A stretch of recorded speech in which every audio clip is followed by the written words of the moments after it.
हठात स्कूल रे असुस्थ हेले छात्री सबुदिन परी आरंभ होइथिला स्कूल आउ चलीथिला पाठ पढ़ा।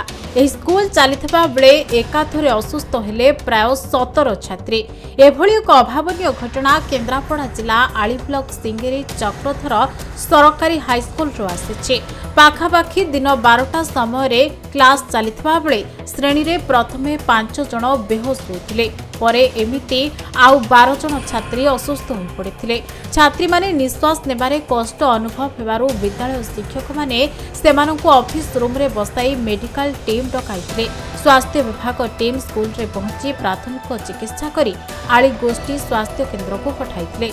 सूचना अनुसार गत 2 दिन तले जने छात्रीकर एपरि अवस्था होइथिला। तेबे पुनर्बार स्कूल रे एभली घटना पाई चिंता व्यक्त करिसंती अभिभावक और शिक्षक। कौन है जे कहबे किछ नहीं सकाळी तो पिला भलो थिला खाइबे के स्कूल को आसला परे 2-3टा पीरियड जाईची तापर तो कॉल कले सार पिला कॉल कले गले मम्मी दियो भल लागुनी आ तापर टीचर भी फोन कले नाही 4-5टा पिलांगर एमती होउची माने हठात माने टिके माने निश्वास न पई तकलीफ होउची। तापर हम आसला परे पिला कांदा कांदी करछनी पानी पी पानो तंटी दर्ज करथला।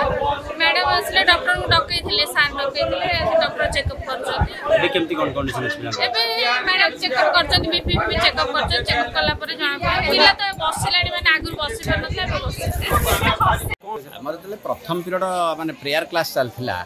से दशम श्रेणी दुईटी पिला व्यस्त हेले आसिक कहले जे कि हमर श्वासरुद्ध हला बेले हे जाउछ। तेनो हमर पीट सर तां कोन कले पानी फानी छाटले ओआरएस भी थिला देले देकी किछ समय रहिला परे तापर तां टिके बेटर फील कले। किंतु तांको आमे कहल तुम रेस्ट नियो स्कूल क्लास को जाना।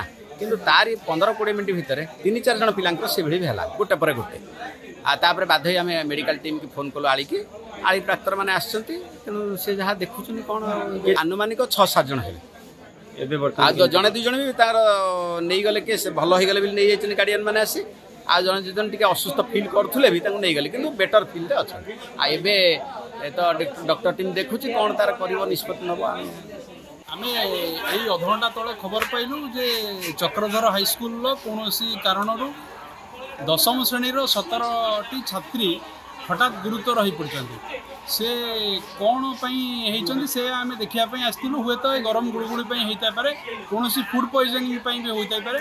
आम सीएससी की नेला पर देखू कौन तर प्रोब्लेम हो। एबे तो आम नॉर्मली देखिलु ब्लड प्रेशर वरिका ठीक अच्छी आम से नहीं देखू दबू एनएस दबू गैस दबू इंजेक्शन दबू तापर द्वितीय पर्यायर देखा कौन तर प्रोब्लेम हो। केन्द्रापड़ा मलय कुमार साहू को रिपोर्ट खबर ओडिशा।